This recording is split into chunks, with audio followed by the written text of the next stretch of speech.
welcome to another episode of our conversation on Giants and Dungeons & Dragons 5th edition. What? Yeah! You thought we were, done just because we covered all the true giants and we'd stop drinking wine? Absolutely not. Back. We are back. For those of you who don't know, my name is Megan, and joining me for this series is a legendary Casey.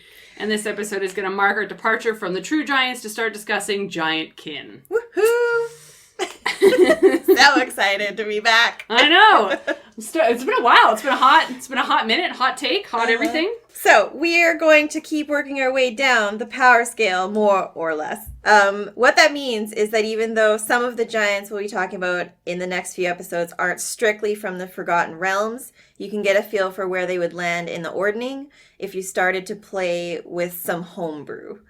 This episode is going to focus on some of the oldest themes of real-world giant lore in Western mythology, and then look at some of the giants of other campaign settings that have clearly been inspired by those old legends. Yeah, absolutely. Well, I mean, before we hop right into it, what do you know about Greek lore?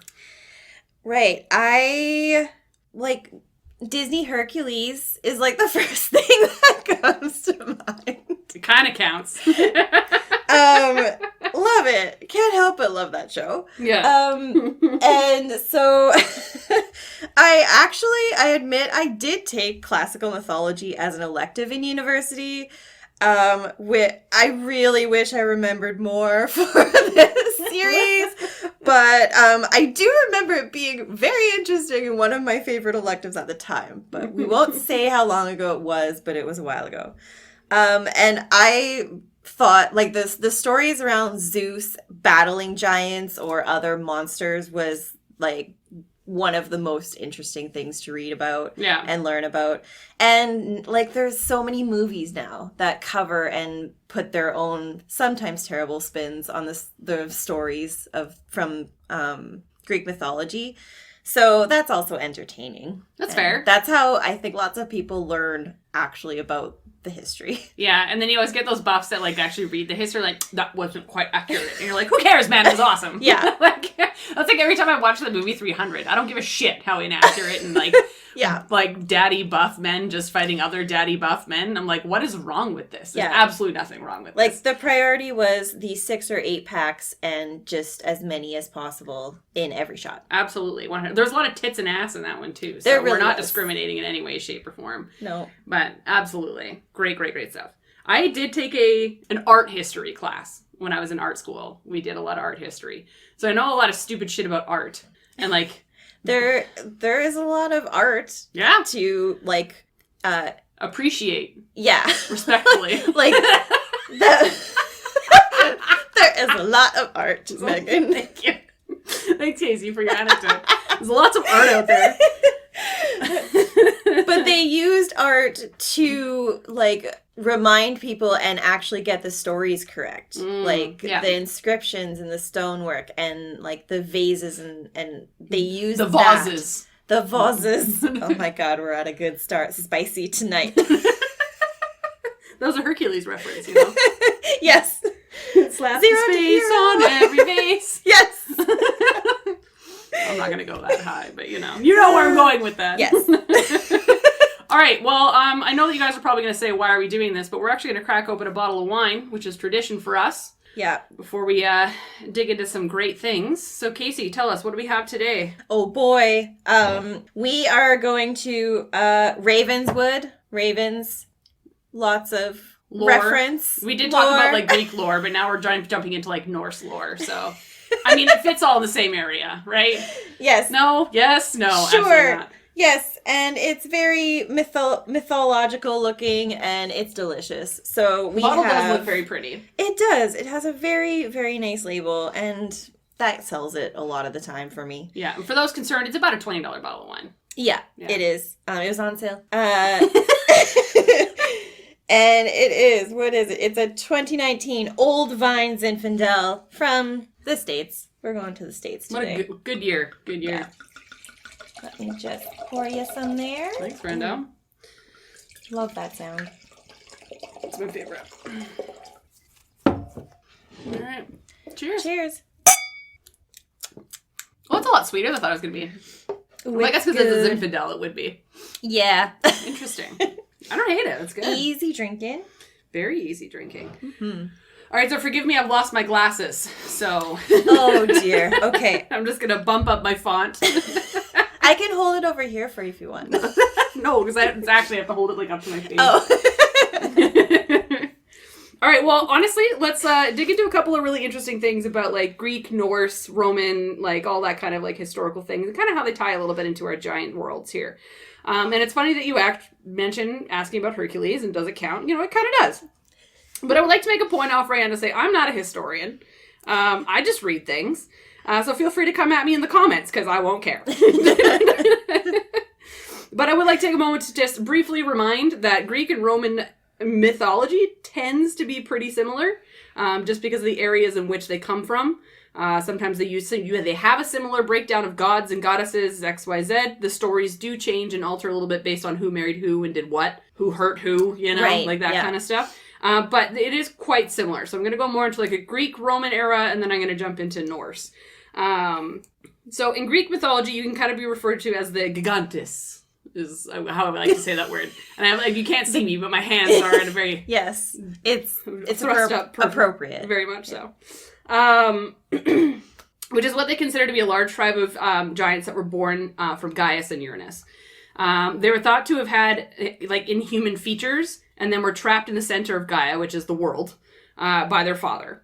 And among these children were three very specific children called Hecatonaceres. Yeah, of course. They have individual names, but basically the name of the three of them means the 100-handed. Which is very indicative to the 100-handed ones that we'll kind of talk about when we get into Theros. Yeah. I feel it does kind of go with saying that the Odysseys of Theros are heavily branded with god mythologies. In fact, the god listing is Greek and Roman gods. So, like, your patrons, like, whenever you're picking whoever you're worshiping or what have you, it'll probably be a Greek represented god in that book, right? Anyways, so after many attempts, Zeus does finally, like, free those giants, and they become the first race, basically, of giants, who did actually prove to be quite useful and lived in peace and harmony, all those good things. But then there's a second round of children that were born, and they would prove to be a heck of a lot more violent and actually waged war on Mount Olympus. Right. Then they were, of course, banished and thwarted by Zeus, and their burial is what caused the earthquakes of the world and all of those calamitous things, right? Mm-hmm. And then this kind of actually reminded me for a hot second of the stone giants and how, like, their bodies became, like, when they died, they went to a burial ground and became their own tombstone. Yeah. That kind of just, like, gave me a little flash of that kind of background. So I don't know if they meant to tie that into that, but that's just all I could think of in my head was, like, when they trapped them, they became part of the earth, right? I mean, their earth is their mother, basically, right? Makes sense. It seems like stone giants actually pop up more than any, like, or have a reference to stone giants and their history and, like, their art. They were the artists as well. Yeah. It pops up more frequently than any other one. Very true, very true. But then it moves on to where Gaia's last attempt was throwing the Typhon at Zeus, which is the giant dragon thing, what have you. Yeah. Anyways. Yeah, that was one of the most epic battles, I think. Yeah, but that's where, like, your Hercules comes into play. Yeah. And that big story and, you know, wanting to sing I Can Go the Distance whenever you really feel like it. I think the new thing is we're going to have to find a Disney reference for every episode we do now. It probably won't be hard now. That's true. I can go the distance. But that's kind of the basics of, like, where giants came from when it comes to Greek mythology. There are, of course, like, little small stories that people can tie into, and especially when we get into the books of Theros and the books of Ravnica and things that are heavily tied into mythology, we'll see some more specific characters and name drops happening as we kind of go through them. But let's talk a little bit more about the Norse. Mm-hmm. This is where I shine a little bit more. And the only reason why I shine here a little bit more is because I love frost giants. But they call their giant races called Jotnar, or Jotun, which is the type of their people's name. So unlike the giants of the Greek mythology, where, you know, there was nothing but war and hatred, the Jotnar were actually a little bit different. They start off with harmony with the gods. So they started off in a harmonious way. In fact, they were married into families and they just existed together. So there are some myths and legends that say that giants in Norse mythology were huge. And there are other myths and legends that say that, no, they were just regular people with really good strength, right? So they were actually intermingled within the world. There was no separation between them, but they were part of the first race.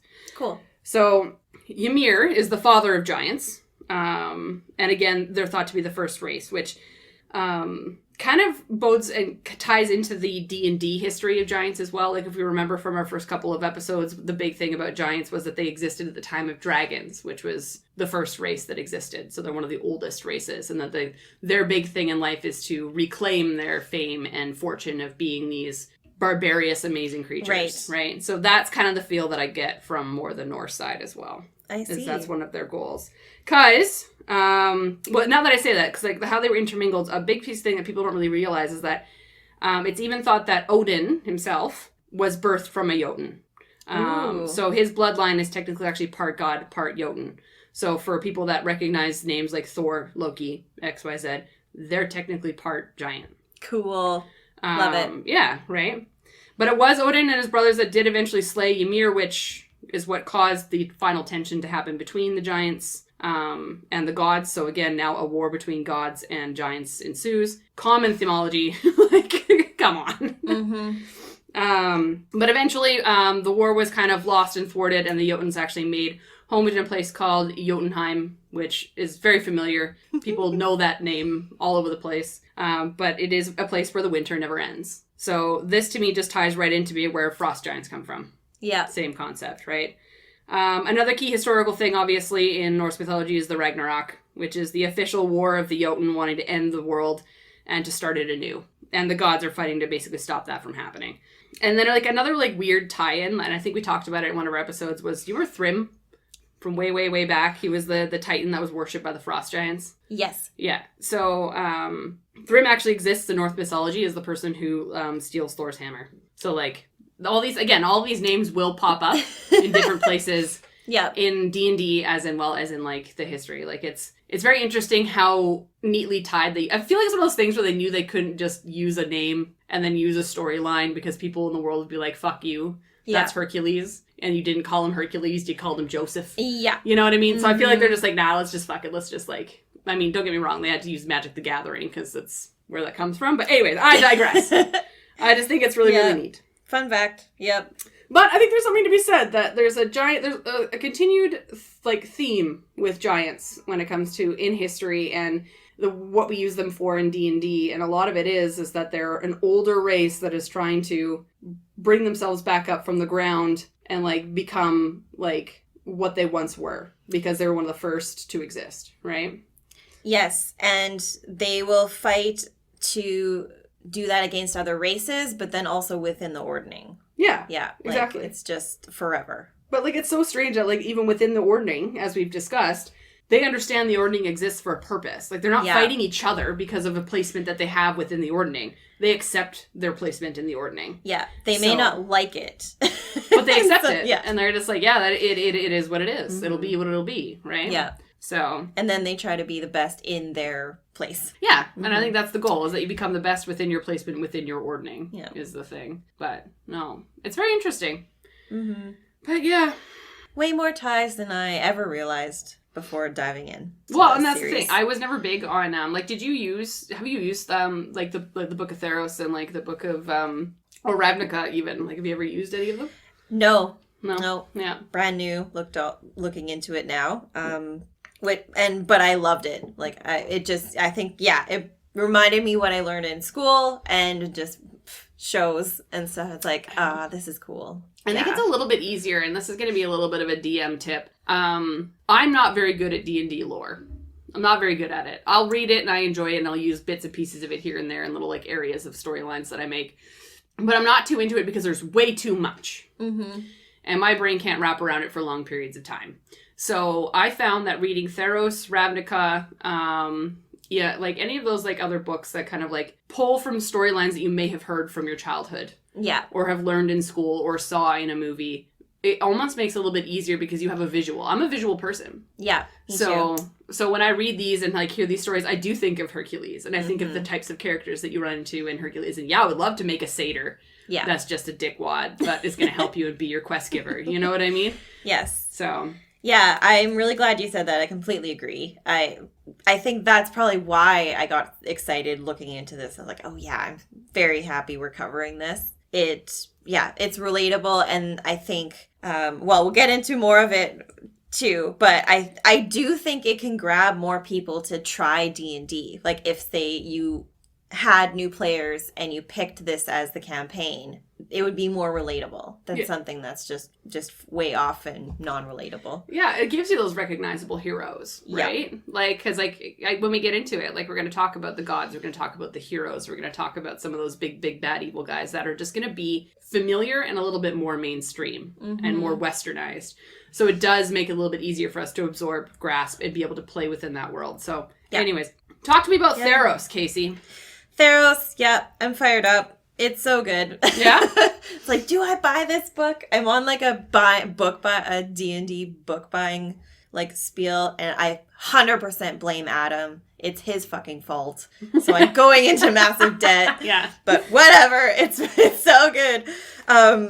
Like gods, heroes, monsters, ancient Greece inspired world. Like, even as a DM, I think it would be so fun, and as a player character, just so much fun to be had. Right. So Theros is where your dreams are likely to come true. It has what is known as metaphysical properties, where mortals have believed and dreamed the heroes, gods, and monsters, and anything that comes with that into existence. Yeah. So that's where they come from, is just dreams, but also nightmares, which we'll talk about later. Oh my god. It's like that. It's not all good. And so it's like that the power of the collective unconscious created all that resides in Theros.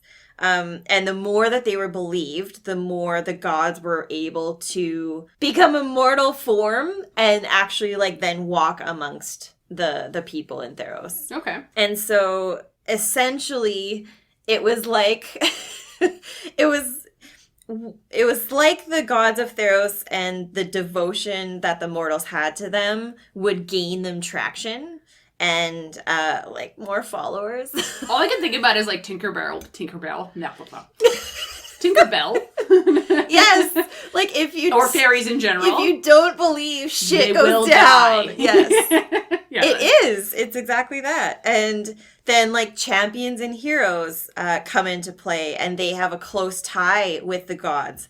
And so the existence of champions and heroes to the mortals even more enforced the belief in that god that they might be following. Yeah. So it's like, oh, yeah, okay. You see it, you believe it, right? Visual people. Exactly. Yeah. And so like champions and heroes could have divine abilities, and they would carry out tasks set out by the gods. Or they might be not in the god's good graces and be cursed, which, there's lots of... Sounds great. Yeah. And so either way, their existence further gives mortals the belief in the gods themselves and bolsters the gods' like power and influence in the realm. Yeah. Like I keep thinking of Hercules. It's gonna be a theme. It really, like, it touches on a lot of the pieces of Greek mythology, including fate. Like, the fates are in the show. Yeah. I love them, too. I just remember the eyeballs. The eyeball, like, the passing the eyeball around, and then the string. Yeah, and then the gnarly, like, giant scissors. It's like, yeah. So pivotal, those moments. But the fates, generally, if one of our listeners has not heard of them, is a trio of women with divine abilities, and they hold the predetermined outcomes of life for all mortals or semi-mortals. So they hold their life thread. Their life thread, yeah. Yeah. And heroes attempt to change their fate that the fates have told them if they've gone to seek them out. Destiny, however, is another angle, and destiny are strands spun from the hair of god Clothis? Sure. We'll say Clothis. Don't come at me. But not come at her. So similar, like the fate thread or the thread of their life, but it isn't a predetermined path like fate. It's more of a telling of the way things are or will be, but there could be several ways that you get to that ending. Yeah. So you kind of get, this is what's going to happen, but you can control or change how you get there. Yeah, it's subjective. Yes. Yeah. So both gods and mortals are bound to it. And so that's another big difference between like the fates and fate. And one that makes it more interesting because gods then attempt to change it because that's one thing that they are controlled by. Mm-hmm. So it's like they go against it. Yeah. So when they attempt to change destiny, as you can imagine, things go wrong and there's consequences for it. Oh, because they're going to do it in the worst way possible. Yeah. And they're going to try and elicit, like, any monsters under their control or like, other champions or heroes that they have to try and do it for them. And, yeah, it's just going to be a mess. So, yeah, as you've mentioned, many listeners are going to recognize aspects of Magic the Gathering in kind of this type of series in these books. Yeah. And it also could be a great segue for younger kids who are in love with like Percy Jackson to gain interest in D&D because they will, like we talked about, recognize a lot of the names. Mm-hmm. But it's kind of fucked up that Tell me how it's fucked up, Casey. because like, yeah, there is a lot of horrible things that happen in Greek and Roman mythology and in Norse mythology as well, of 100%, course. Yeah. Like, there's rape, there's incest, there's murder, and sometimes murder in the entertainment industry, in the storylines. And so... Some real Game of Thrones shit. Yeah, so, like, as much as it would be cool to use Greek mythology and to bring, like kids into the D&D world and study it, it's like, when does that kind of history come out? Because Percy Jackson, like my nieces and nephews love it so much. And so they probably know more history than I do. But it's weird. But from a PG-13 standpoint. Yeah, you gotta really think about that. It's very true. Yeah. I feel like if you were going to do a campaign that was very heavily, like, bleeding Greek, Roman, or, like, Norse mythology, it would be a day zero conversation of how deep down the rabbit hole shall we go? Yeah. Or are we doing the Disney Hercules version versus the actual, like, wearer of lion skin Hercules, you know? Yeah. So yeah, because it can go sideways, which can be incredibly fun and be like that dark campaign with all the things, you know, disclaimers included at the start of every session. Oh hey man, but it was God of War that got me into Greek mythology way back when I was a kid, and I should not have been playing that video game when I was a child. I played it, like, I replay them every year. The new one's coming out, and the new one is out. Sorry, timelines are hard. But they're now into Norse mythology. So, like, the character actually bled from one to the other. Oh. And so it's actually been kind of like a mind trip and a mind fuck because, like, you were so immersed with this character being a part of the Zeus Olympian, like, fighting system. And then now all of a sudden he is a part of the Ragnarok. You know what I mean? So it's like an interesting mind kerfuckery. But, like, there's a lot of sex. There's a lot of boobs. There's a lot of good stuff in there. But, like, I'm not going to let my child play that game. Yeah. I'd let them watch Hercules for sure. Yep. But, yeah. It is interesting to try and figure out where that line is bled. But I think in the reference of D&D, it's that day zero conversation. Yeah. Do you want something more pertaining and realistic, or do you just want the fluff kind of game, right? Yeah, for sure. The biggest thing in... Tell me more about what the biggest thing in Greek history and or wherever you were going with that sentence. I don't even know. I got stuck on the biggest thing. Whew. Yeah, you would, actually. The biggest thing. Don't we all wish for it? Okay, so... No, we all wish to get stuck on it. Oh, God. Okay, I'm going to take a swig of wine and compose myself. I feel like we've only had this, like, a quarter of a glass of wine so far. For fuck's sake, yeah. It's behind. Been a long time. We're pent up, I guess. Okay. So, as we do, we dive into which giants are associated with That's why we're here, ladies and gentlemen. So, 100-handed one. Yeah. Megan, are you ready for another tragic backstory? Oh, you know I love a good sadness simulator. Throw it at me. Oh my gosh. Pull at the heartstrings. Who would have thought so many times in the Giant Special Series? All the tears. So, the Giants were once part of a large tribe of artisans who served the Archons. Are we okay with saying Archons or Archons? Archons are fine for me. Okay, Archons in Theros. The Archons were tyrants as rulers, though. So the Giants served the Archons and crafted, like, monuments, palaces.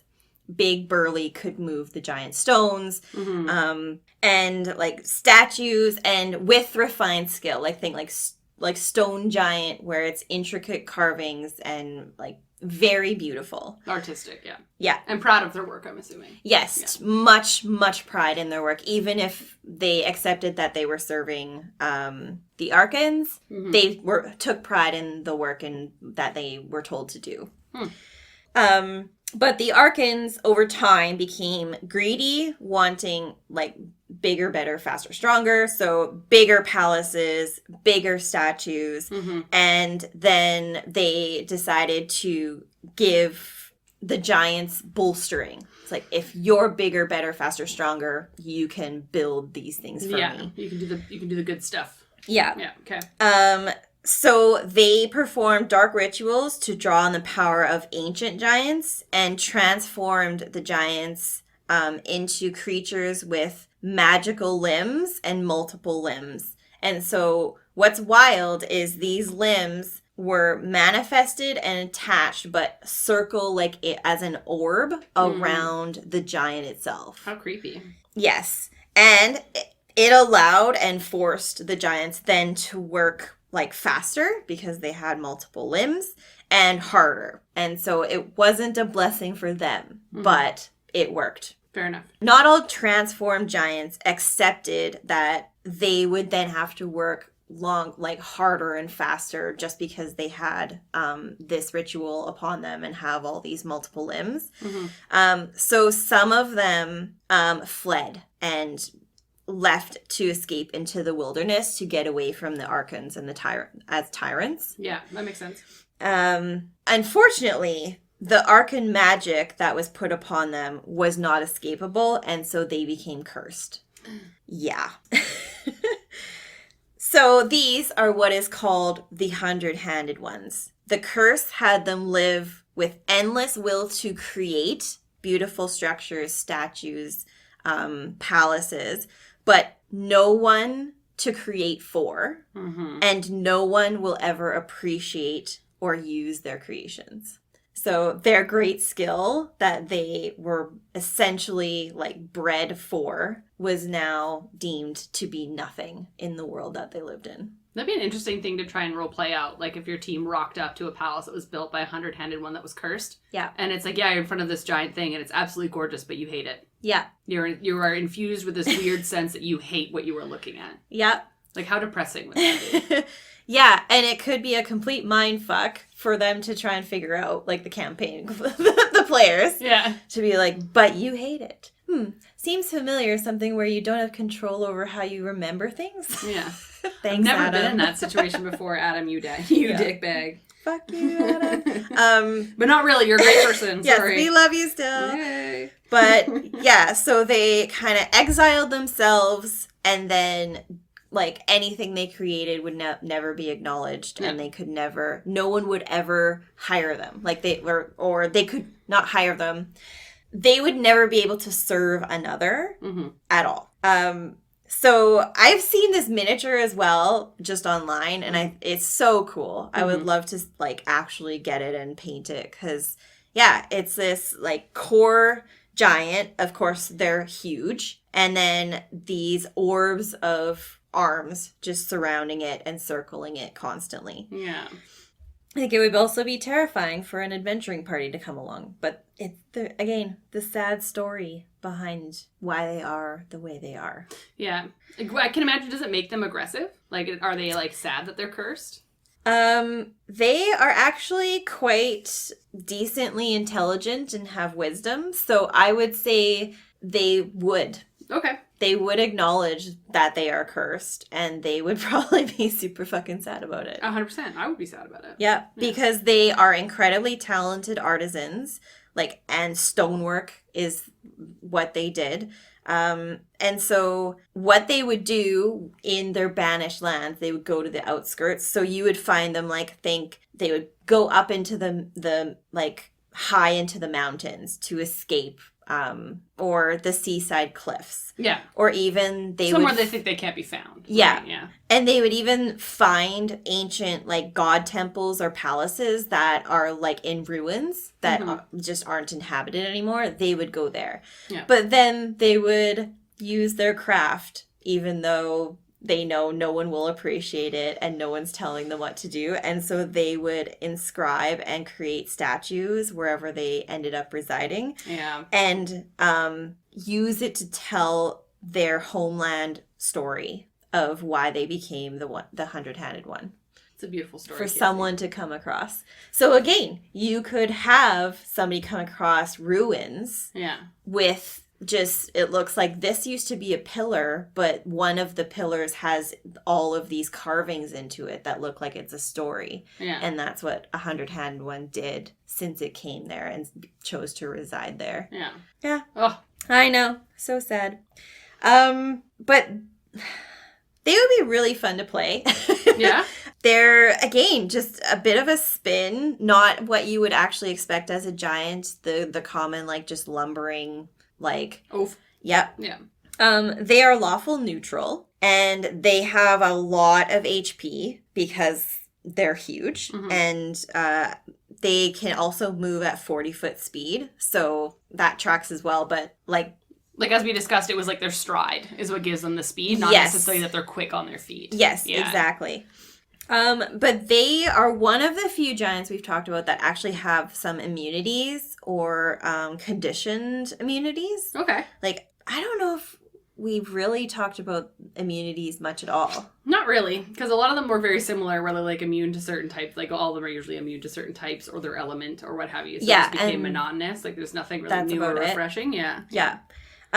So the hundred-handed one is immune to being frightened, cannot be surprised. It has 120-foot dark vision. Dope. And basically, because it has a decently high wisdom, it has high passive perception. So it will probably see you before you see it. Well, yeah, it can't be. You basically can't surprise it or frighten it. It knows that you're there. Yeah. Yeah, and it's huge. So, but no, it does not have the ability to morph into stone or anything. Okay, yeah. So it's still large, but yeah. Large and in charge. Yeah, and it only speaks giant. Oh, good. So, again, if one of the party speaks giant, this is absolutely when, as a DM, it's please try to talk to it. Please try to talk to it. Yeah. I think the last 4 characters I've ever made for D&D have all been able to speak giant. And I don't know why. It rarely comes up, but when it comes up, it's super important. It is. Yeah. Yep. It doesn't have the highest AC, just because, as we've talked about a lot, usually they only have their natural armor. They don't wear armor. Yeah. So it's only a 15. But with all the HP it has and really, really high strength and constitution, way above 20. Yeah. It's going to be a real big challenge to kill. Yeah.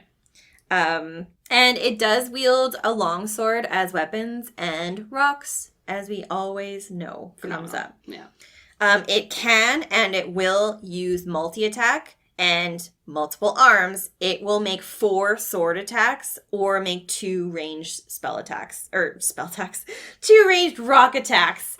Yeet. Yeah. So, when its turn comes, it will rock. Yeah. Literally. Love it. Kill myself sometimes. As a DM, I think you also want to keep in mind that, they don't really have a dump stat. They are, they have decent stats across the board. So, they're a lumbering, chaotic monster.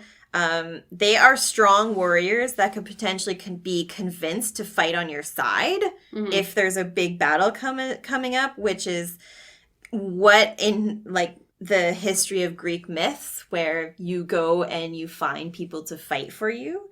For example, these ones were imprisoned by Uranos in Tartarus, freed by Zeus, and used to help in the Battle of the Titans. Yeah. So if you speak giant, or if you have a big battle coming up that you need to bring in like reinforcements for, bolster your fields. Yeah. Yeah, like if somebody hints that there is a giant that's hidden in the mountains or on the seaside cliffs by an old palace ruin, to go find it and convince it to help.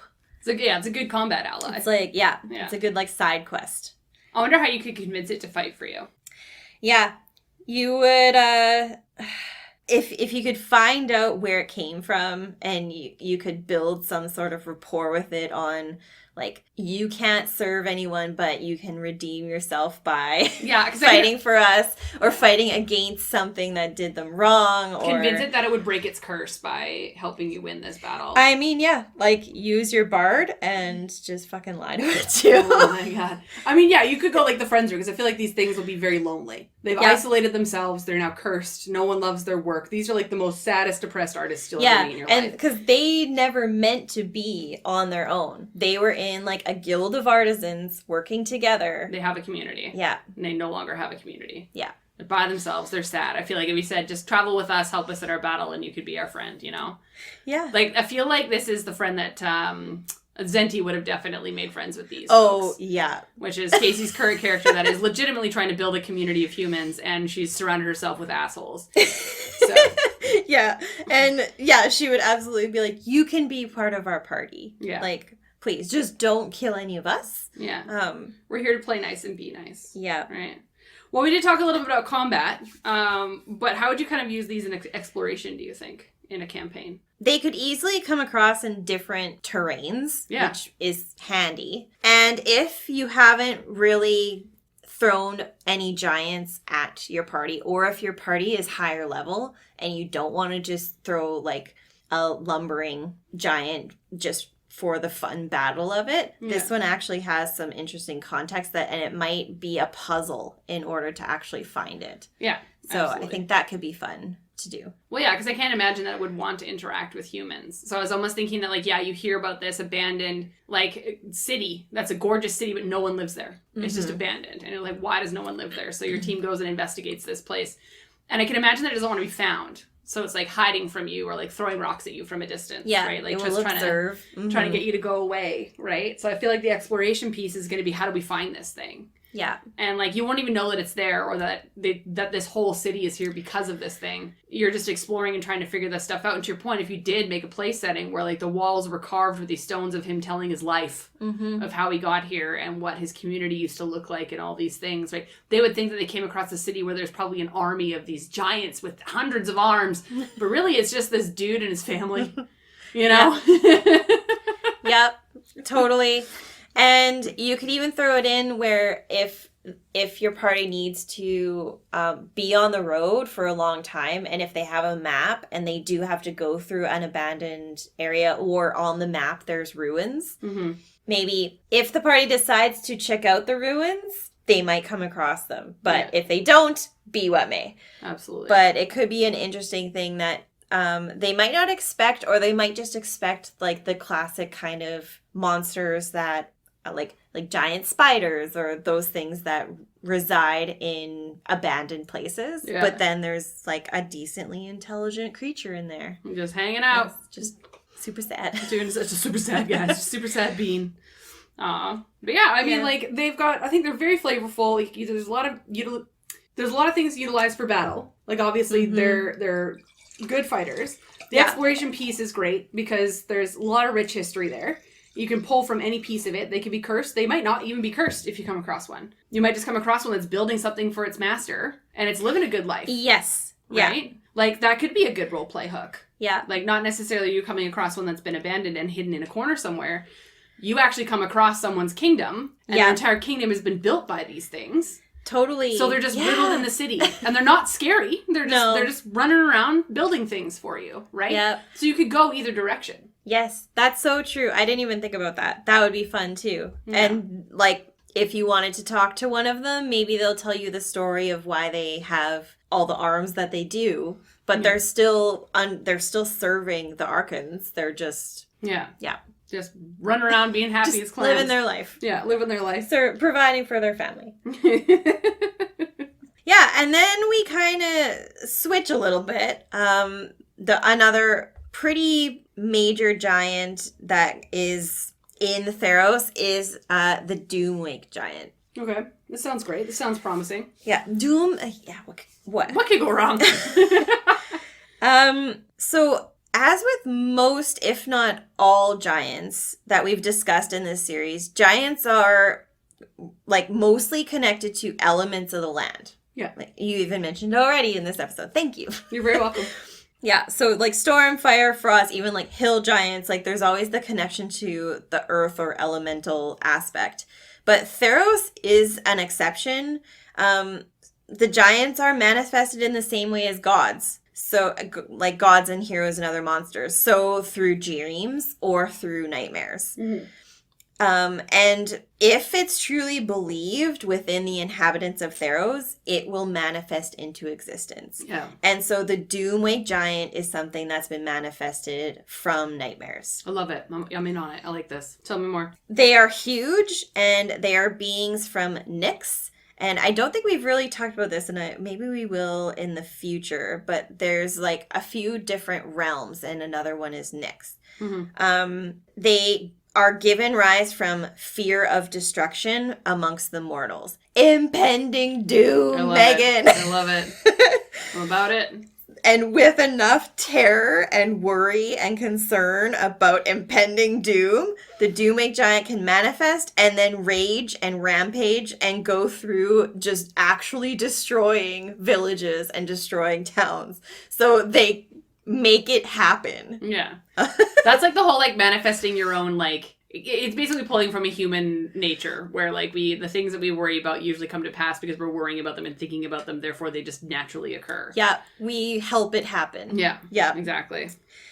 And so they will rage, rampage, and roam to the edges of the world and end up becoming legends. Or sometimes they will just disappear. Mm-hmm. So sometimes if they do probably enough damage or there is enough people that see it, they end up having a recognition or they become a story from that region. Yeah. And then they might move on and do go on destroying, or they might just end up leaving that town and then they go into the distant mountains or seaside cliffs and all of that. Yeah.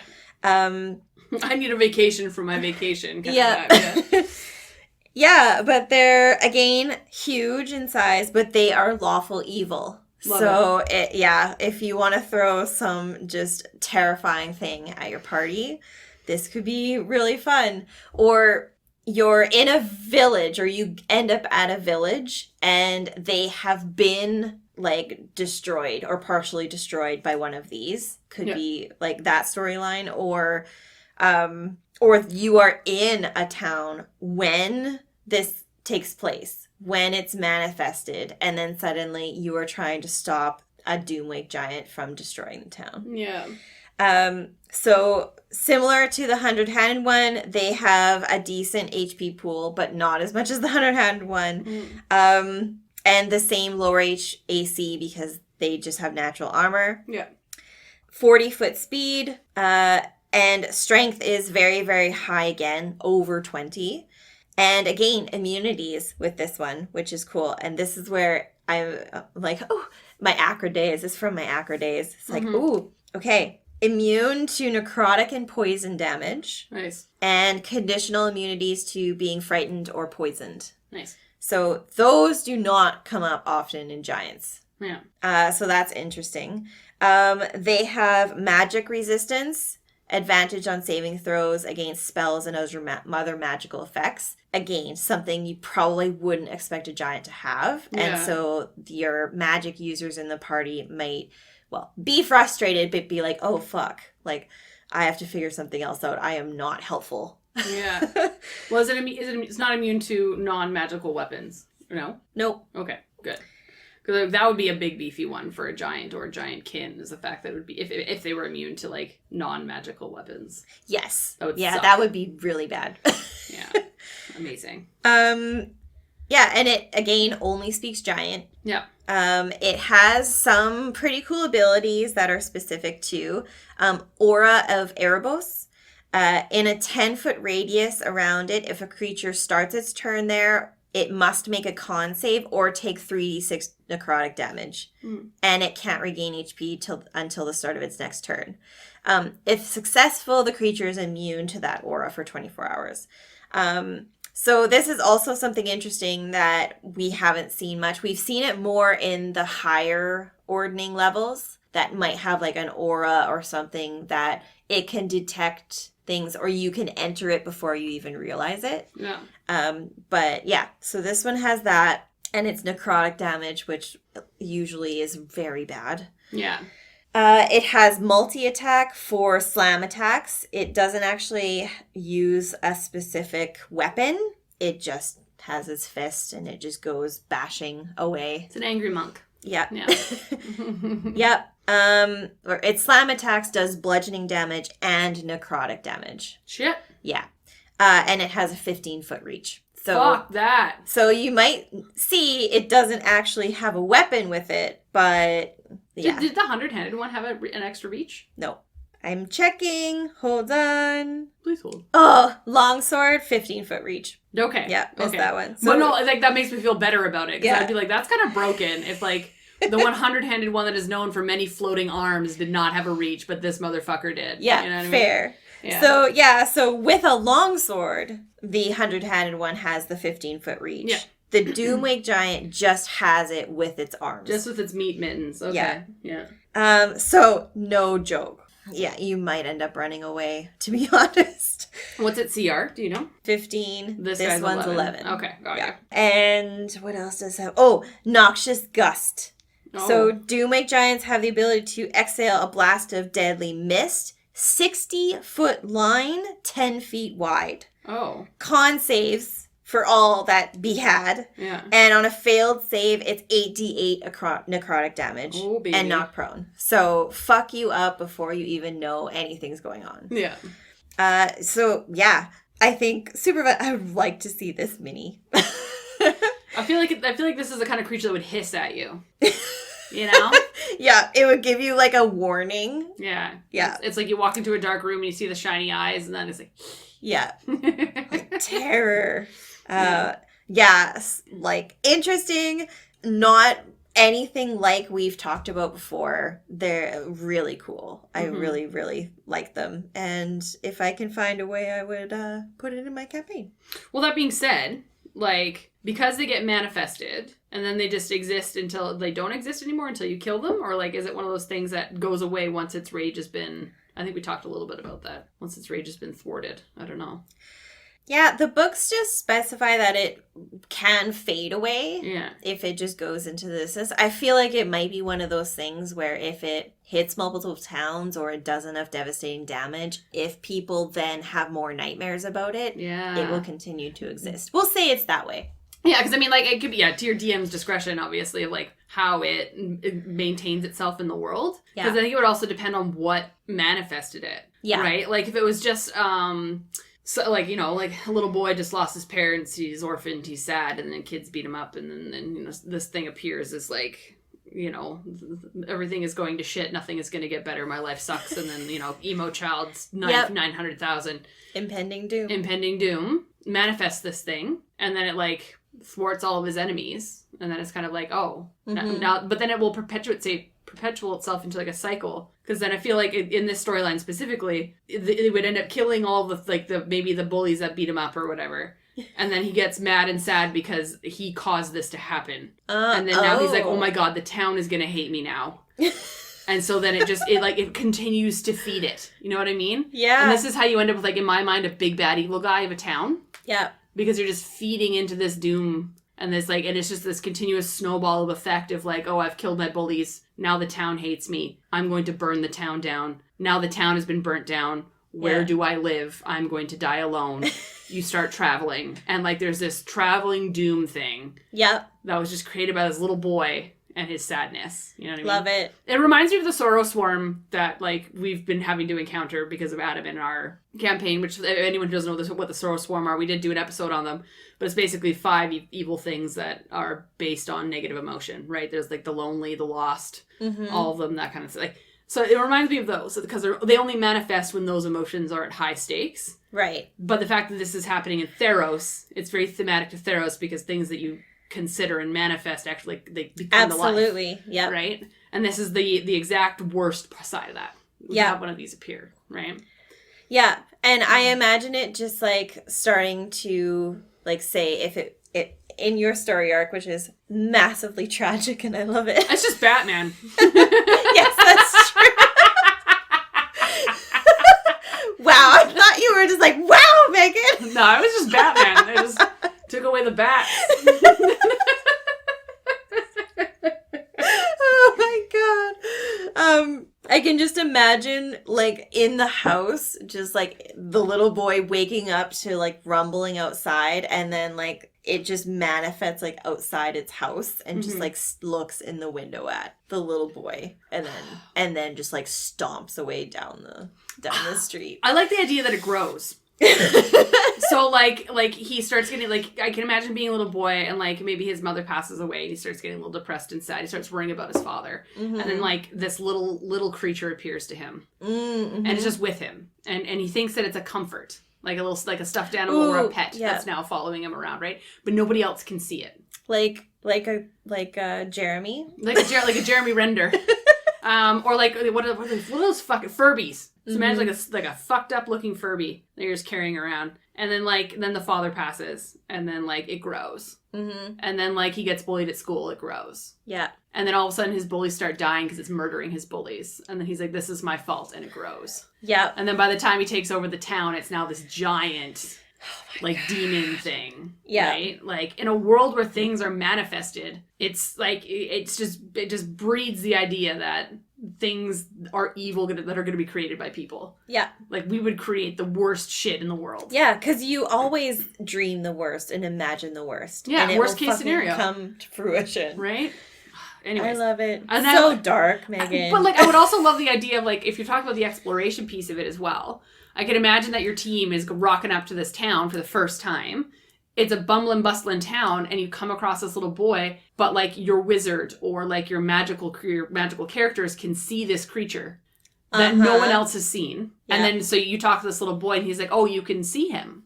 Oh, my God, yeah. And then it's like, yeah, we can, but you don't think anything of it. You go about your business, you go to your thing, you leave the town, you go do a thing, you be the heroes, and then you come back, and the town is destroyed, and all that's standing there is a little boy and this giant fucking beast. Yeah. Right? Like, oh!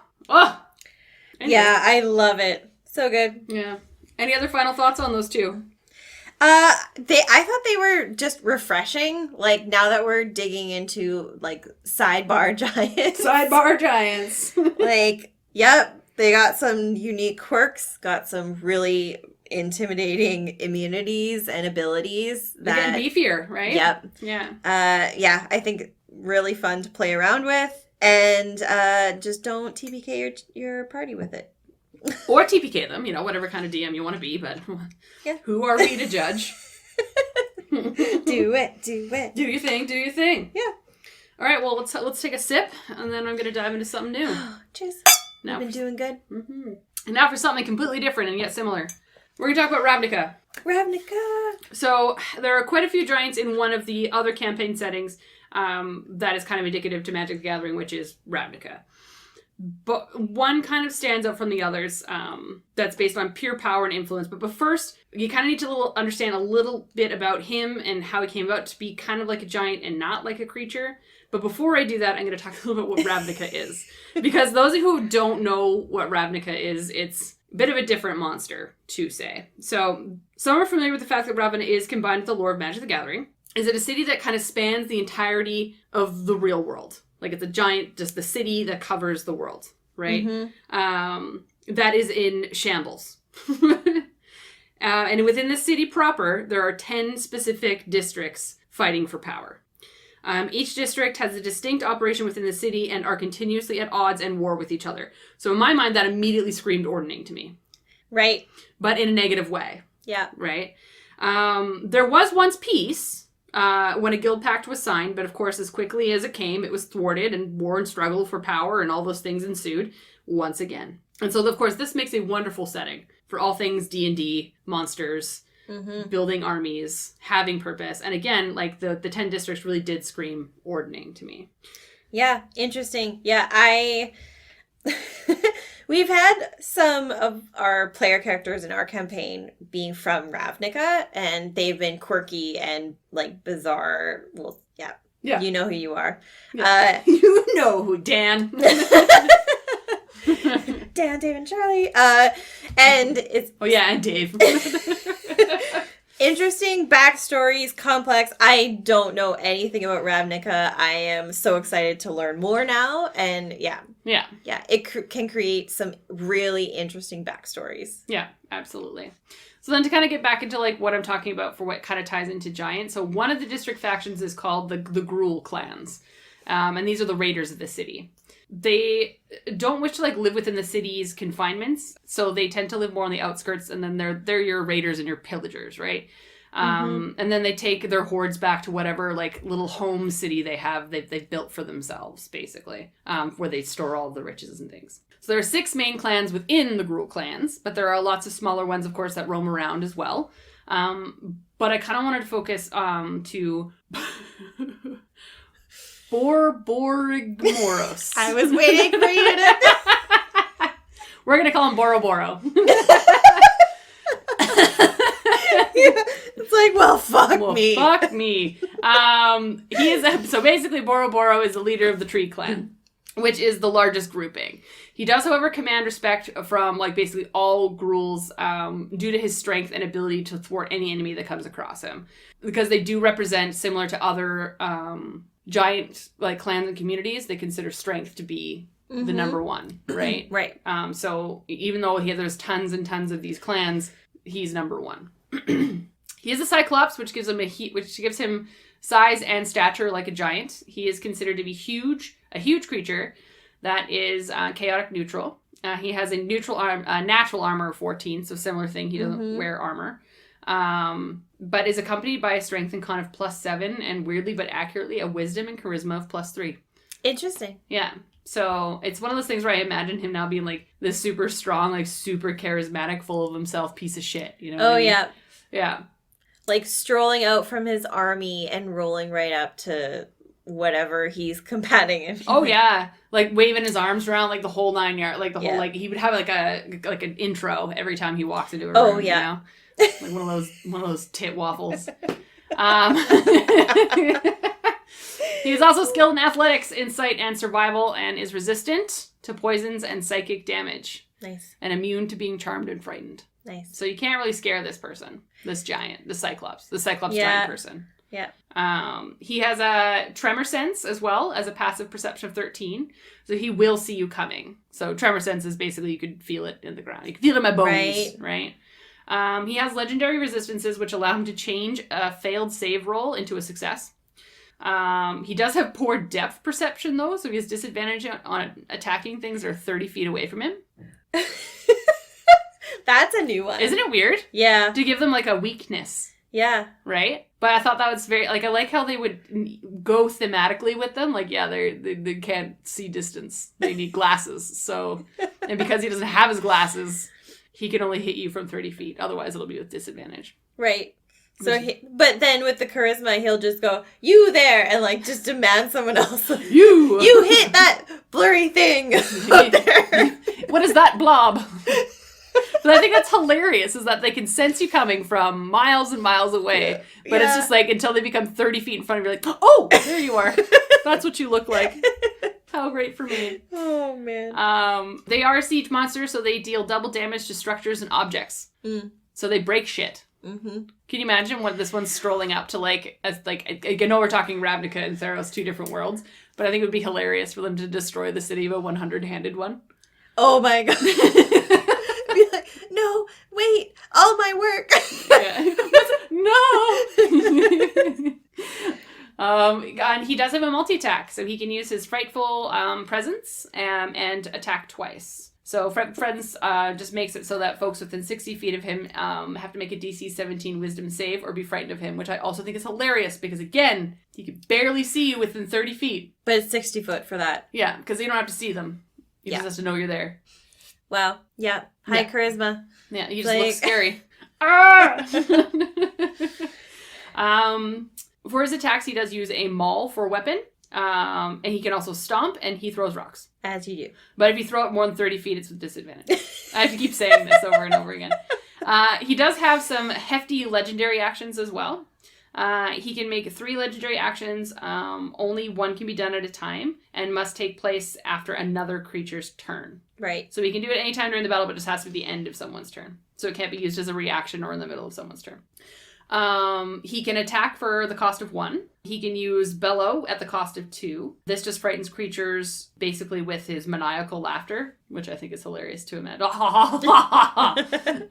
Which is a DC 17 saving throw. He can also use wide berth, which is a cost of 3, which allows him to move half his speed, which is 40, so 20 feet. And each time he enters the space of a creature, it has to do a DC 21 dex save. And if they save, they are pushed 5 feet. But if they fail, it gets to use its stomp ability and is knocked prone. Oh, shit. So it moves 20 feet and stomps anyone that it pushes through. Nice. So it's like a tactic he would have to use as a group would be to be like surrounded, but don't stand too close to each other. Yeah. Yeah. And I want to say, is this the first one that has legendary actions? One of. Like, there's a few within the books, like, sprinkled around. But this is one of the first ones that we've talked about that I think has, like, full-on legendary actions. Mm-hmm. Yeah. Well, and I was thinking the DC 17 was pretty high. And then 21. Yeah, fuck off. But, yeah, you're not. Yeah. Sorry, but you guys are not that good. You will likely be stomped. Yeah. I'm just going to look up his challenge rating, because I don't actually remember what it was. Borborygmos. There's just a few more syllables in there. It's no big deal. You can come at me in the comments. I'm glad you got that name to say, because I butcher names, as you know. How dare you? I'm topping up your wine. Thank you. I'll take that. I like how it doesn't even understand what my misspelled version of this word is. No, I don't want to go to Bora I'm Bora. not going to Bora Bora. Trying to figure out what this evil guy here. Challenge rating is 18. Oh. Yeah. Yeah. Yeah. So he's a hefty boy. Yeah. You have passive perception 13, tremor sense of 60 feet. Like that's, yeah. Athletics are plus 13, insight plus 9, survival plus 9. Like they're, well, and by there I mean he. Like he is an entity in Ravnica, right? Like, so it's not like it's not like what, like the 100-handed ones where you can come up to a horde of these. Yeah. This is your mob boss, big bad evil guy. Yeah. You know what I mean? So that being said, Casey, how would you use this, like for exploration or roleplay? Like, what would you? Okay, great segue. Go find some 100-handed ones to gang up on it. Oh my god. That's like fisticuffs. Just like, oh my Lanta. Yeah.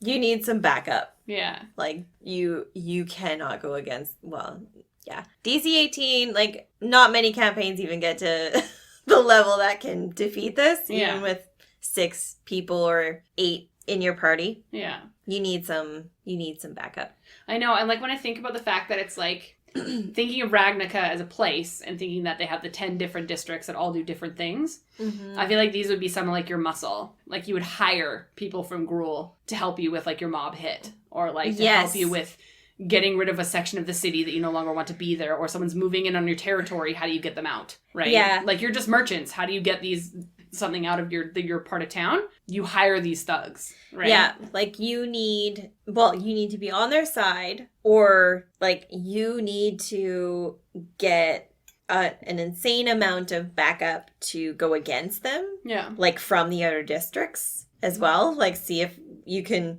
like, we need this advantage. Let's just try and see if we can carve out this piece of their district. Yeah. And then go up against for ourselves. Yeah. And maybe even hope that Bora Bora doesn't come out, but then it does. I would love to throw this into a campaign and then no one can pronounce his name. So it's just a bunch of people calling him Boro Boro, and he's just like, fuck you guys. Yes. It's not my name. Or someone just calls him BB. It's like, no. That's not my name. Or you need to skirt through to try not to catch his eye. Yeah. And so you're moving through his district or moving through where he was last seen. Yeah. And it's, go back to like Lord of the Rings where they're just trying to like quietly go through the mountain, under the mountain. Yeah. And then it's like, oh, let's just rest here. And then like Pippin knocking the metal and the skeleton down the well. Yeah. So it's just like, we do not need to gain the attention of Borborg. No. Yeah. And then, you know, then you have your like armored to fuck cleric or something who rolls a horrible stealth, and it's like, yeah, no. Yeah, we're done here. Yeah. Because it will take nothing, because he will see you before you see it. Yeah. So that could be cool. Yeah. No, and I love the idea, like, if we're talking about, like, the role-playing aspect of it, too. Like, if you're a DM, you have to role-play BB. I enjoy the fact that he scares people with maniacal laughter. Mm-hmm. You know what I mean? Like, I just feel like he's one of those super crazed, like, loves what he does, loves the fact that he's feared, super arrogant and full of himself because he's wise enough to know he can get away with it. A lot of charisma, you know? So, like, and people, like, it's the thing where he tells a joke and no one laughs and he just stares at people and then all of a sudden everybody starts laughing. Yeah. You know what I mean? Like, I just feel like he has that kind of energy, like, as a leader to me. Yeah. So, I would love to just role play a lead character like that. It would be a lot of fun. Yes. And if you were DMing it and you were rolling for it, you'd be like, oh, like the party, like that's 80 feet away. Not even, no. 40 feet away. You are 40 feet away. And then as a DM, you're like, for fuck's sake, I gotta roll with disadvantage. And you're like, shit. It's like, God damn it. Yeah, but they don't know why you're rolling 2 dice. Yes, they probably think it's with advantage. 100%. They would see you pick up 2 dice and be like, oh, well, fuck you. Yeah. It's like, and you're like, yeah. No. Exactly. But really, you're just blind as fuck. Yeah. So good. So good. Awesome. All right, well, any final thoughts before we kind of wrap up on this intro to our new season of Giant Talk? I mean, how exciting. What a good way to start. So many good giants, so many new twists, and yeah, delving into the realm that is just the unique and sidebar. So I like the sidebar giants. The sidebar giants? Yeah, I'm very excited, and I am so happy to be back hanging out with you and talking about all of this, and there's so much more exciting stuff to come. Yeah, I'm glad that everybody enjoyed season 1 as much as they did. I think season 2 is going to offer some interesting flavor points to play through. Like, before we talked a lot about the big, generic, anyone who didn't watch or listen to season 1, go back and do so. We went through a lot of the original, just like the ordning giants, the classics, kind of give you like how to role play through each one and each type and where you might run into them, the whole 9 yards, the kit and the caboodle. And now we're getting into the nitty-gritty, the fun things, the things that come with a lot of inspiration, a lot of rich history and background. So buckle up and get ready, I think. Woohoo! But that is all for this giant winter special episode on mythical giants. Stay tuned next week and we will head into an urban setting and see what giants can be lurking around in a cityscape. Thanks for listening to this special episode of It's a Mimic podcast. If you'd like to support us, we have a donate button on our website, www.itsamimic.com. And if you'd like to discuss what you've heard here today, you can find us on Facebook, Instagram, and at r/itsamimic. For other episodes on other kinds of monsters, you can find us on Apple Podcasts, Spotify, and YouTube, or wherever you listen to your podcasts. Thanks again for listening to It's a Mimic, where you never know what you're gonna get. Yeah! Especially, I'm so happy. Especially with us.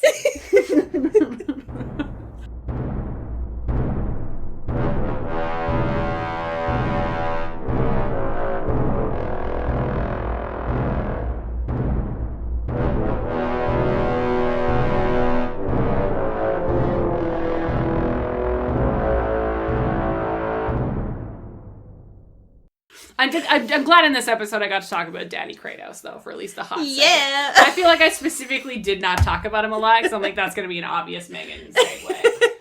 Oh, so good. I feel so happy. Yeah. Cheers. Cheers.